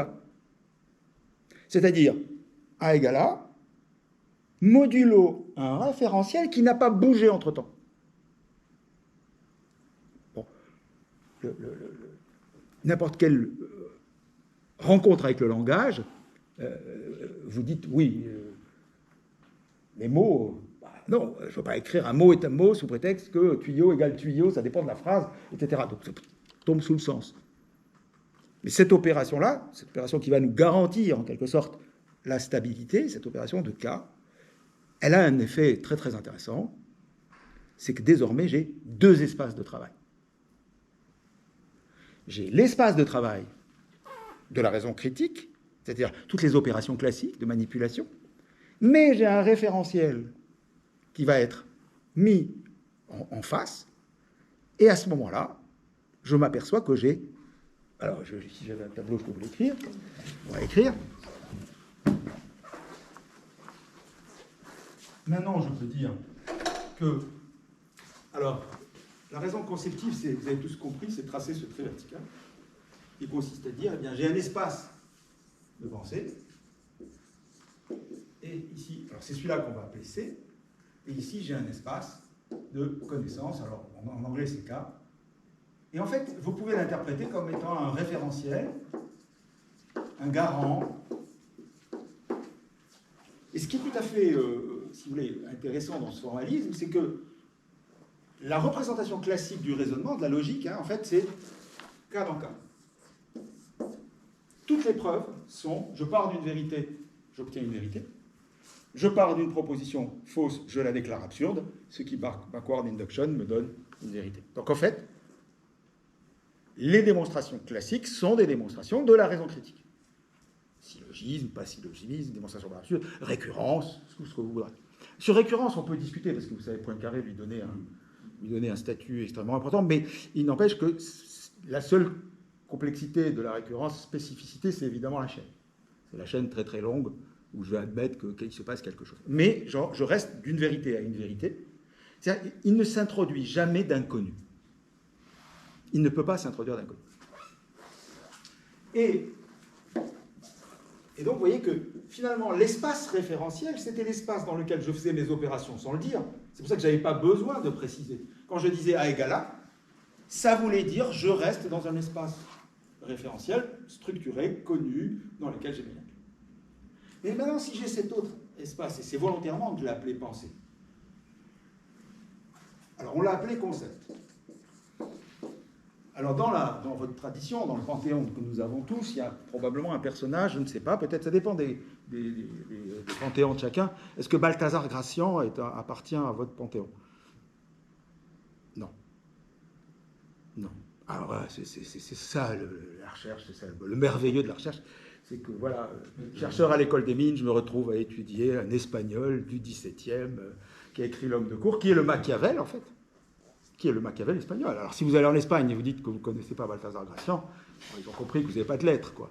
Alors, vous pouvez aller tout de suite regarder sur Wikipédia. C'est le Machiavel, il vit au grand siècle, au XVIIe siècle, et il va écrire un traité qui s'appelle le traité de Génie et de la Pointe, Trattato dell'Ingegno e della Agudezza, traité du génie et de la pointe. Donc c'est Gracian. Et Gracian nous dit, c'est la première phrase de son texte, il nous dit, la rhétorique, persuader et convaincre, joue avec la raison critique. Tous les tropes jouent avec la raison critique. Métaphores, analogies, et ça, sont des jeux, mais dans la raison critique. Surtout, vous n'introduisez pas d'inconnu. Si vous introduisez l'inconnu, vous avez perdu. Si vous introduisez l'inconnu pour persuader et convaincre, c'est foutu. Pas toujours. Pas toujours. C'est là où va arriver l'inconnu désirable. Si je dis nous voulons tous une société juste, démocratique, égalitaire, sans discrimination, il n'y en a pas beaucoup qui vont, dans cette salle, qui vont me dire non, j'en veux pas. Et pourtant, je viens d'énoncer un concepto au sens de Gracian, c'est-à-dire j'ai accumulé des adjectifs dont je n'ai aucune garanti qu'ils existent dans le référentiel. Ok. Et en fait, Gracian remarque que, en fait, il y a deux types de discours, la rhétorique, et il y a un discours que lui, il appellera justement l'agudezza et l'ingenio, qui est une poétique. Alors, je fais des digressions juste pour retrouver la carte du tendre. J'imagine que Ricoeur, le traité de Ricoeur sur la métaphore, vous avez ça en tête. La dernière partie, la métaphore vive, la dernière partie, il n'est pas loin là. Il n'est pas loin de Gracian, mais comme lui, il a un référentiel catho, voilà, la métaphore vive lui donne accès à l'ailleurs. Mais dans le mécanisme de Gracian, le concepto, le concept, c'est une proposition qu'on peut tout de suite écrire x p de x, qui est interprétable dans le référentiel, mais qui n'appartient pas au référentiel. Et donc maintenant, vous voyez, j'ai les bases de ma raison. Qu'est-ce que c'est que la raison conceptive? C'est l'introduction. Donc si vous admettez que la raison critique, c'est du cas dans cas, c'est-à-dire je raisonne à stabilité des objets, désormais, je vais avoir 3 opérations supplémentaires. Cas versé. Comment je transforme un objet connu du référentiel en un objet concepto, c'est-à-dire inconnu et désirable. Qu'est-ce qui se passe si je reste dans l'inconnu et le désirable? Je reste sédancé. Et à quel moment j'ai le droit de revenir en cas? Et on peut donner des noms à ces opérations. La première, on peut l'appeler la disjonction. Disjonction par rapport au référentiel. Ici, c'est très difficile de lui donner un nom. Ici, c'est dansé parce que c'est une balade dans l'inconnu. Alors, il y a la grande physicienne Cécile de Witt qui avait dit un jour, dans un texte que j'aime beaucoup, elle avait dit « Naviguer dans des eaux inconnues ». Alors, c'est une image. Hein. Et bien, dans le concept, c'est la construction d'un objet pendant qu'il est encore inconnu. Et c'est aussi une des choses amusantes qu'on commence à se dire, mais je sais penser sur l'inconnu. Donc, je peux toujours penser à un objet qui vole, qui a l'état de propriété. Simplement, à ce moment-là, si vous êtes un petit peu rigoureux, vous allez dire, mais vous avez le droit de penser comme ça dans l'espace C? Vous êtes autorisé à penser comme ça? Vous n'allez pas fabriquer des monstres? Ah oui, mais je suis dans l'espace C. Autrement dit, dans cet espace, je peux me priver d'un certain nombre de propriétés de celui-ci. Mais je suis dans cet espace. Je dois me le rappeler. Si je ne me le rappelle pas, je vais partir dans... Et il y a une opération la plus mystérieuse de toutes, mais bon Dieu, comment on fait pour faire ça? Comment un objet se met à exister? Alors qu'il était dans l'espace C, il revient dans l'espace K. À quel moment quitte-t-il l'inconnu? Qu'on nous a appelé la conjonction. Et là, si vous voulez, restons formalistes un tout petit peu pour se dire, mais il y a 1000 raisons. Les ingénieurs, par exemple, ils ont inventé un truc, ça s'appelle la tolérance. La tolérance, ça veut dire que si vous dites, vous voyez, cet objet, il a un diamètre de 5 mm, et si vous dites, mais quoi, à 1 nanomètre près, il dit, ah non, à 1 nanomètre près, je n'ai pas les moyens. Alors, à combien près? 2 mm près à droite, 1 mm à gauche. Et vous obtenez qu'en fait, l'objet, il ne sait pas où il est dans un espace infini. Parce qu'entre moins 2 mm et plus 2 mm, c'est un espace infini. Donc la conjonction, vous voyez, c'est un phénomène très intéressant. On pourrait dire que c'est une norme sociale. Alors vous allez me dire, mais ça c'est la vérité, c'est rien d'autre que la vérité. Je passe de quelque chose qui était dans le doute et la vérité. Aussi. Mais vous voyez que désormais, vous avez une richesse opératoire beaucoup plus grande. Parce que les conditions de la réalisation de la conjonction sont extrêmement riches. Voilà. Alors, je vous fais tout de suite les bases de la théorie CK, parce que ça va me permettre, bien sûr, chacune de ces opérations, chacune de ces notions demande à être outillée. Alors, les mathématiques de ça, on ne les avait pas au départ. On les a trouvées. Alors, si je dis les nombres complexes, ça vous va? Bon, I2 égale moins 1. Voilà. C'est le meilleur exemple que je peux prendre. quand je ne peux pas le prendre, il faut que je prenne un truc un peu plus compliqué comme une chaise sans pied, une société sans pauvres.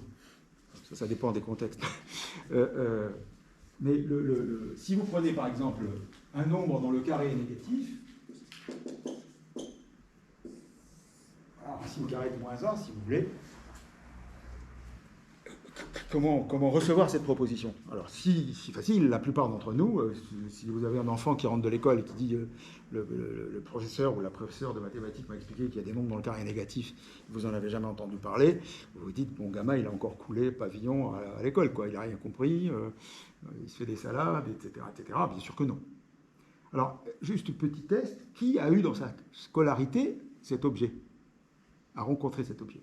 D'accord. Est-ce que vous vous souvenez comment il a été introduit? Par le cercle. Par le cercle. Donc la métaphore géométrique. Mais pas de méthode constructive. D'accord. Alors, vous retrouveriez ces cas. Hein. C'est-à-dire que vous retrouveriez exactement la base de connaissances, c'est quoi? C'est les rationnels. C'est-à-dire je connais des nombres, je connais l'arithmétique, je connais les rationnels, je connais les réels. Et dans aucun de ces espaces-là, dans aucun de ces référentiels-là, j'ai cet objet. On est d'accord.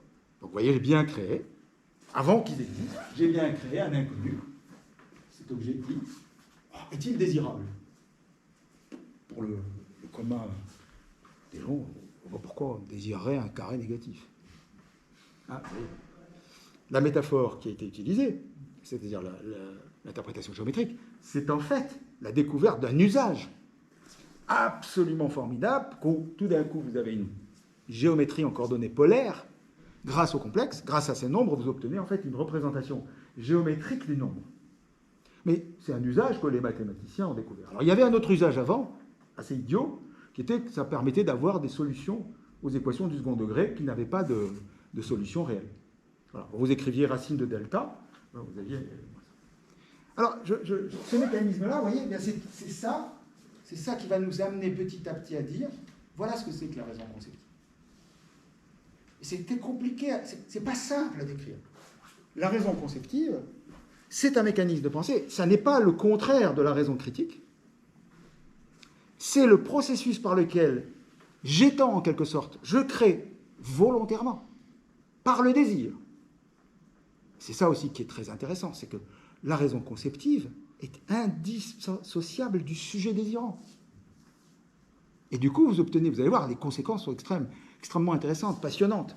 C'est que, pourquoi vous êtes venu vous balader ici, ça c'est votre histoire. Tandis que quand on raconte une histoire comme ça, cas en cas, nous avons l'impression d'être dans un déterminisme logique. Et c'est pour ça que le mathématicien absolument génial, qui a appelé ça le forcing, a brisé juste pour... Alors, il faut savoir que c'est l'élève de Gödel. Alors, une petite phrase amusante consiste à dire Gödel a survécu à Gödel, comme Gödel commet, mais Gödel, il a montré qu'il y a des trous dans le fromage, si je puis dire. Et Cohen, ce qu'il a dit, c'est je m'en fous, parce que dès que j'ai du fromage, j'en fais de nouveau.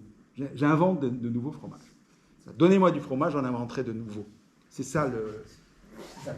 Alors, ne cherchez pas la théorie C-K chez Cohen. En fait, cette théorie généralise en quelque sorte Cohen, qui lui vous dira simplement qu'il a été capable de créer des nouveaux nombres réels, si vous voulez, qui respectaient le code axiomatique de la théorie des ensembles. Simplement, en inventant des petites machines à créer ces nombres-là, il a résolu les deux plus grosses conjectures du temps, c'est-à-dire l'indépendance de l'axiome du choix et l'indépendance du continu. Et j'ai utilisé un mot extrêmement important, l'indépendance. La raison critique n'aime pas l'indépendance. La raison critique aime la déduction, elle aime la relation, elle aime la causalité, elle aime la dépendance. La raison conceptive chérit l'indépendance. Alors, je vais l'expliquer. Vous voyez, le mot d'indépendance, il n'est pas très courant. Et vous allez voir que tous les processus innovants sont des processus de recherche de l'indépendance, y compris au sens logique comme au sens social. L'indépendance a deux significations. Alors, l'indépendance en maths, si vous voulez, c'est pas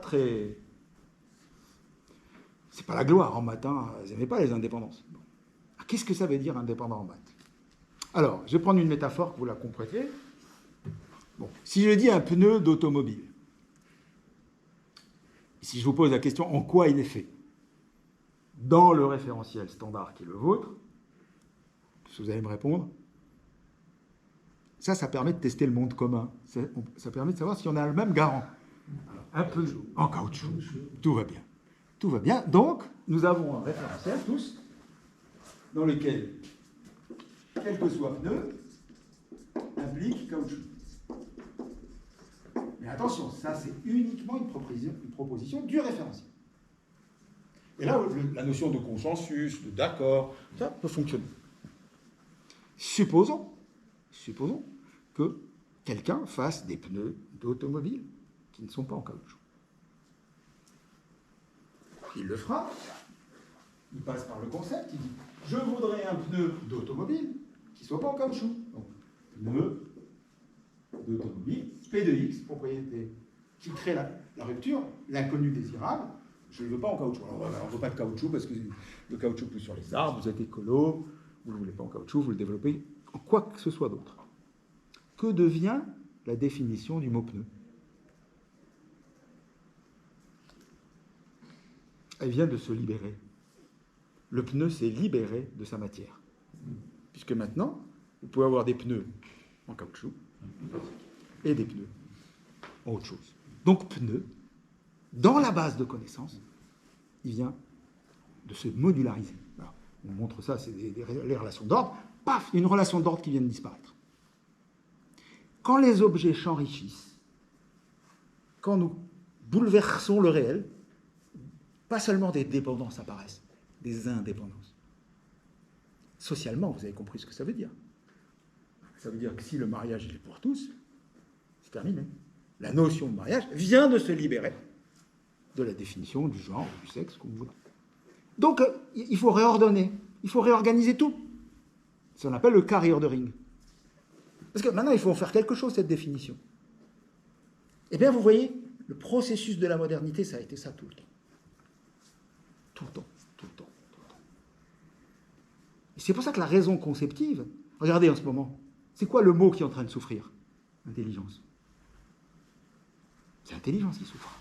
Si l'intelligence, c'est plus une propriété spécifique de l'humain, si je peux et si on accepte que ce soit le même mot, alors on est cuit. Enfin, on est cuit. Le mot intelligence est cuit. Il va devenir quoi? Ou au contraire, vous pouvez dire, ah mais non, carry ordering. Je réorganise ma base.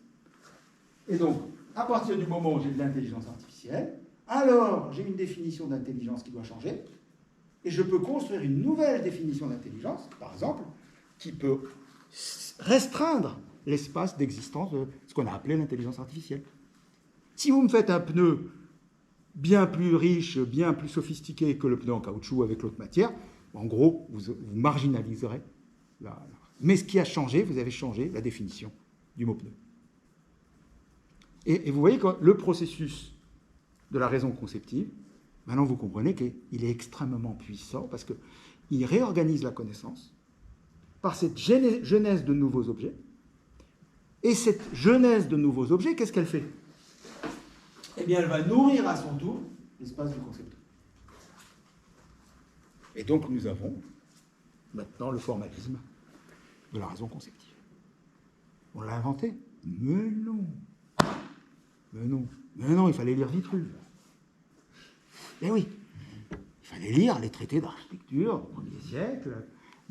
Et c'est là où, en gros, il y avait un philum. C'est pour ça que je vous ai ramené à Gracian. Mais Gracian, il a lu la rhétorique, il a lu la poétique. Donc en fait, il y avait tout un philum ancien de cette raison conceptive. On a même des débats de la Renaissance entre acuto, arguto, l'argument ou la pointe. Le mot d'humour. En anglais, wit. En anglais, wit.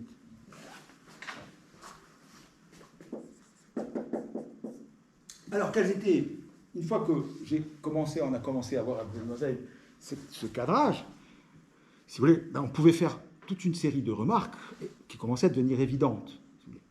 C'est que si le processus conceptif se décrit désormais, la raison conceptive se décrit désormais par ces quatre opérations, si on en connaît les propriétés, alors là, on peut se demander maintenant Qu'est-ce qu'on voulait dire par créatif? Oui, maintenant, c'est nous qui revenons avec notre appareil, avec un corpus, et on va se demander qu'est-ce que ça veut dire créatif. Et l'effet immédiat, c'est la découverte de la difficulté intrinsèque dans laquelle nous a placé la raison critique dans le rapport à ce qui n'existe pas. Paul Valéry. Dans le rapport à l'inconnu. Nous sommes démunis pour parler du futur. Le futur nous est devenu soit c'est un esclave, soit c'est un drame. Et vous voyez que la raison conceptive vous dit mais non. Le futur, c'est le processus conceptif. Et ce n'est pas une autopoïèse, attention. Si vous ne désirez pas, il ne se passe rien. Parce que vous devez passer ici. Cette opération-là n'est pas autopoïétique. Vous pouvez ne jamais sortir du code. Tout va bien. Donc l'opération de sortie du code, il faut lui donner un statut, la caractériser. Mais par contre, ce qu'on n'avait pas bien compris, c'est que sortir du code, c'est rien. C'est le fameux out of the box. Vous avez tous entendu parler de ça, dans la vulgate créative, out of the box. Première remarque, il faut la voir, la box. Quand je dis je veux une société sans pauvres, où est la box? Où est-elle? Quel est le code que je brise? À quel endroit ça se brise? Ce que ça veut dire, il n'y a plus d'échanges commerçants, il n'y a plus d'échanges marchands. Où c'est? Je ne sais pas. En fait, première chose, les box ne sont pas visibles. Ce n'est pas parce que j'ai plongé dans l'inconnu que je comprends la box que j'ai traversée. Donc la métaphore de la box est trompeuse. Vous voyez? Quand on dit le mariage pour tous, par exemple, on ne sait pas à l'avance toutes les conséquences que ça va avoir dans le droit et toutes les boxes qu'on a poussées. Mais vous pouvez prendre d'autres exemples là-dessus. Comme les mathématiciens, quand ils ont créé les nombres complexes, ils ne savaient pas à l'avance où ça allait les emmener. Ils allaient les emmener à Riemann, enfin, je m'excuse si c'est pas vous n'êtes pas filmé ça, mais les fonctions holomorphes, c'est-à-dire des fonctions complètement folles qui allaient arriver. Voilà. Donc, le temps passe, mais je voulais quand même cadrer un petit peu. Il faut qu'on s'arrête à 8 heures, c'est ça? Oui, c'est ça. Bon. Conséquence de ça. Conséquence sociale. Conséquence sociale. Nous n'y sommes pas préparés. Voilà, c'est simple. N'y étant pas préparés, nous sommes tous en culotte courte, mal à l'aise, comme des palmipèdes sur Terre, quand on est placé face à l'inconnu désirable. La seule chose qu'on peut faire, c'est se battre. Qu'est-ce que c'est? Qu'est-ce que c'est? Je veux une société sans pauvres. Qu'est-ce que c'est? Je ne sais pas. Heureusement que je ne sais pas. Donc, toute la mythologie de la modernité, l'utopie, la grande grève, les deux mains qui chantent, les jours heureux, sont des inconnus désirables. Mais ce sont des inconnus. Donc je dois les utiliser avec la précaution de l'espace C. Je ne vous ai pas encore donné les précautions de l'espace C. Vous avez tous les droits associatifs, vous n'avez aucun droit déterminatif. C'est-à-dire que vous avez le droit de rallonger les phrases dans tous les sens comme vous voulez. Tant que vous êtes dans l'inconnu, c'est l'onirique. Mais c'est un onirique très utile. Très, très utile. Alors ça, c'est toutes les propriétés qu'on peut voir. Mais la première, si vous voulez, nous n'y sommes pas préparés. Donc si je dis philosopher à 10 personnes, on me dit non, on voit que vous n'avez jamais fait de philo et que vous êtes naïf. Voilà. On n'a jamais eu des collectifs de philosophes. En général, c'est plutôt on écrit un manifeste, et après on s'y triple, et puis après on se sépare. Oui, mais nous ne sommes pas. C'est très clair. Il y a 4 opérateurs. Oui, on est habitué à 2 opérateurs, d'une proposition A à une proposition B. On n'est pas habitué à aller avoir tout l'espace de l'espace C qui se balade. Parce qu'en plus, mathématiquement, les 2 espaces s'interfèrent. Ils se superposent. Alors, exemple de superposition des espaces, très facile, le biomimétisme. La bio-inspiration. C'est-à-dire, je vais aller me balader dans un espace onirique, je voudrais grimper aux arbres comme un gecko, ou aux murs, plutôt aux murs comme un gecko. Et un ingénieur de base standard, il va vous dire, ça va pas, non, c'est pas la même matière, c'est pas la même échelle, c'est pas pas le même poids, et il a raison. Donc seule la théorie CK permet d'expliquer la valeur inspirante d'une métaphore sans analogie. Valeur inspirante d'une métaphore où il n'y a pas d'analogie. Donc, quand vous allez vous apprendre à grimper sur les arbres, vous avez été inspiré par le gecko, mais vous ne faites pas comme le gecko en fait. C'est pas possible. Vous n'avez pas la même poids. Mais en revanche, d'avoir étudié le gecko qui grimpe, ça vous donne des idées. Alors ça, c'est pour ça que la théorie CK, vous avez évoqué sa diffusion internationale, c'est aujourd'hui aux États-Unis, dans au moins 2 universités, la manière d'enseigner tout le biomimétisme, la bio-inspiration. Donc, première chose, socialement, nous n'y sommes pas préparés. Deuxièmement, rapport quand même assez nouveau au langage, un rapport au langage un petit peu différent. La raison conceptive, c'est une poétique sous contrôle. Voilà. C'est une poétique qui se regarde régulièrement dans son référentiel. Si elle peut changer le référentiel, ben elle lui crée de nouveaux objets, c'est les fameuses conjonctions, mais elle garde un regard sur son référentiel. Donc on pourrait dire la sortie de la raison conceptive, c'est lorsqu'il n'y a plus aucune relation, si vous voulez, entre ces... Alors, vous savez, effectivement, ce qu'on appelle des crazy concepts, mais qui partent, mais il n'y a jamais d'impact en cas. Autrement dit, vous rêvez, mais ça n'a aucune puissance de découverte. Alors que, par exemple, la sérendipité, pour tout le monde a entendu parler, c'est quoi? C'est je me perds, mais je ramène quelque chose. C'était pas ce que je cherchais, mais ça n'a aucune importance. Ce qui a de l'importance, c'est que j'ai ramené quelque chose en me perdant. Vous voyez les propriétés qu'on peut avoir. Donc, effet social. Donc, évidemment, je ne sais pas si c'est important pour vous, ça a beaucoup changé la vie des départements de R&D français. Donc, vous pouvez lire sur le web, on a été très influents. On est aujourd'hui une école reconnue mondialement, même les Américains, les Allemands, à Stanford, on enseigne la théorie CK. Mais elle est restée, si vous voulez, un peu dans un monde de gens pour lesquels l'invention est un boulot, quoi. Et grâce à Anne-Françoise, on peut dire qu'on a commencé à en voir les impacts philosophiques à Vincent Montan. C'est pour ça que je vous ai passé le texte, en gros, voilà. Autre conséquence, et puis je vous laisserai me poser des questions, c'est le rapport au futur dans lequel nous sommes nous. Et vous voyez que, d'une certaine façon, le seul devoir que nous avons, c'est un devoir d'invention. Parce que même si vous voulez vous passer de tout, se passer de tout, c'est très inventif. Demandez à un pauvre, il vous le dira. Si vous voulez vous passer de tout, il n'y a plus rien à voir à faire avec la civilisation, jouer en forêt, il va falloir être sacrément inventif.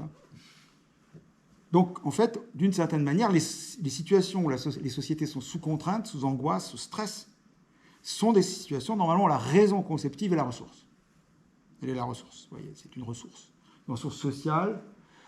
Voilà. Nous, elle est utilisée aujourd'hui énormément en politique. Par exemple, on fait travailler, grâce à la raison conceptive, si vous voulez, on peut faire travailler des antagonismes. Pourquoi?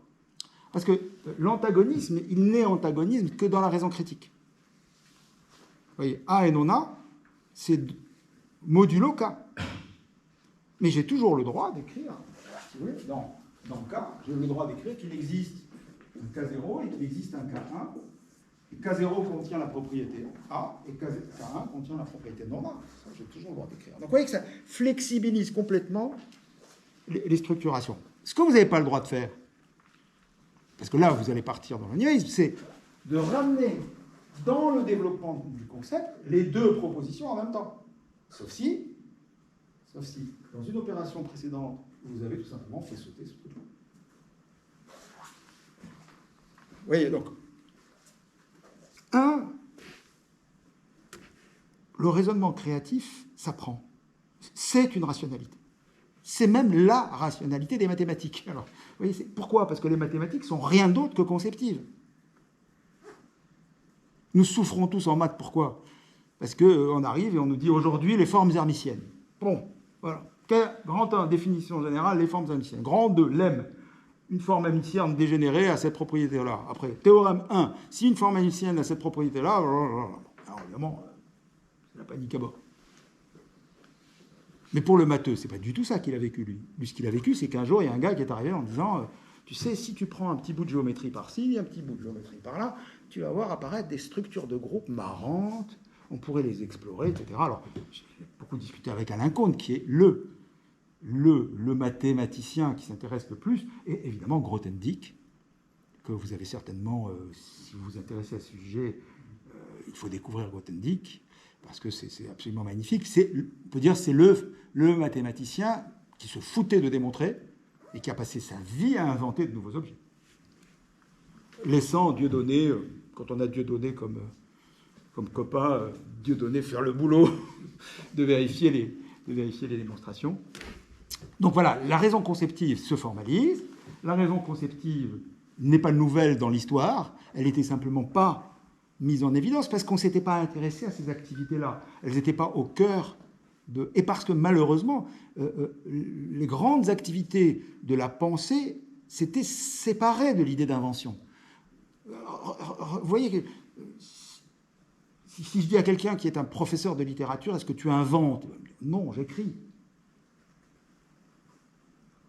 Pourtant, si je lui dis, mais est-ce que tu écris des choses intéressantes, nouvelles, qui n'ont pas été écrites avant?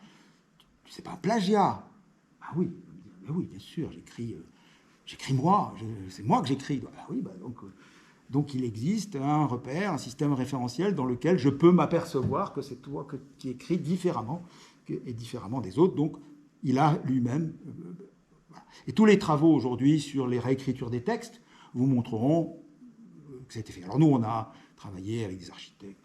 Bon, la théorie CK, elle a presque 30 ans, maintenant 25 ans, donc je peux me prévaloir d'une série de travaux. Mais les milieux dans lesquels elle a percolé, c'est surtout les milieux d'ingénierie. Oui, ça c'est vrai que tous les grands départements d'innovation ont adoré. Et puis c'est assez simple. Et puis ça a des impacts sociaux assez étonnants. Et le dernier, puisqu'il y a un colloque de Cerisy qui est consacré à mes travaux là, et le dernier, c'est pas moi, je l'ai pas fait, c'est à l'école maternelle, on apprend CK. C'est très simple. Vous prenez le petit chaperon rouge, c'est le référentiel. Et vous dites aux enfants, faites des variations. Mais ça, si je fais ça, je dis faites des variations. Brainstorming, allez-y, faites des variations dessus. Si je m'arrête là, qu'est-ce que je fais? Je leur fais faire des variations dans l'espace K connu, ce qu'on appelle l'espace commun, dans le voisinage de ce qu'ils savent. C'est évidemment, il ne faut pas faire ça. Qu'est-ce qu'ils font? Ils disent, qu'est-ce que tu veux, toi? Moi, j'aimerais bien que le loup, il se transforme en hippopotame. Ok. La semaine prochaine, tu vas me parler d'hippopotame. Tu sais ce que c'est, un hippopotame? Un peu. La semaine prochaine, tu viens me présenter l'hippopotame. Demande à qui tu veux. Donc, on engage, en fait, le processus. On retourne le gant et on se sert du processus d'invention de désirer l'inconnu. Je voudrais un loup comme ça. Il dit, je voudrais un loup comme un hippopotame. On le fait travailler sur l'hippopotame. Il y en a un qui dit, je voudrais qu'il traverse la Terre. Ça fait 4 ans que c'est expérimenté en maternelle. Hein. Ils ne savent pas lire et écrire. J'ai eu le film tout à l'heure, parce qu'il va être présenté. C'est absolument épatant. Épatant. Ils apprennent comme des éponges. Ils deviennent goulés. Oui, parce que chacune de leurs idées, c'est pas une idée, c'est pas ton idée, c'est une porte sur le monde. Et vous voyez le mécanisme CK, c'est exactement ça. Chaque fois que je me balade en C, c'est un autre regard sur K. Et du coup, je vais aller chercher. Voilà, quelques éléments, pardonnez-moi, j'ai fait ça le plus simplement possible, à l'ancienne, voilà, au tableau. Mais si vous voulez lire, il n'y a pas de doute. Donc je sais que vous devez vous arrêter à 20h. On peut prendre quelques questions, mais avant tout, quand même, vous remercier chaleureusement. Je suis ravi. Cette présentation très riche, d'autant qu'on n'a pas abordé les questions de créativité encore dans notre séminaire. Donc c'est d'autant mieux de commencer avec ce référentiel. Et puis on a probablement des questions.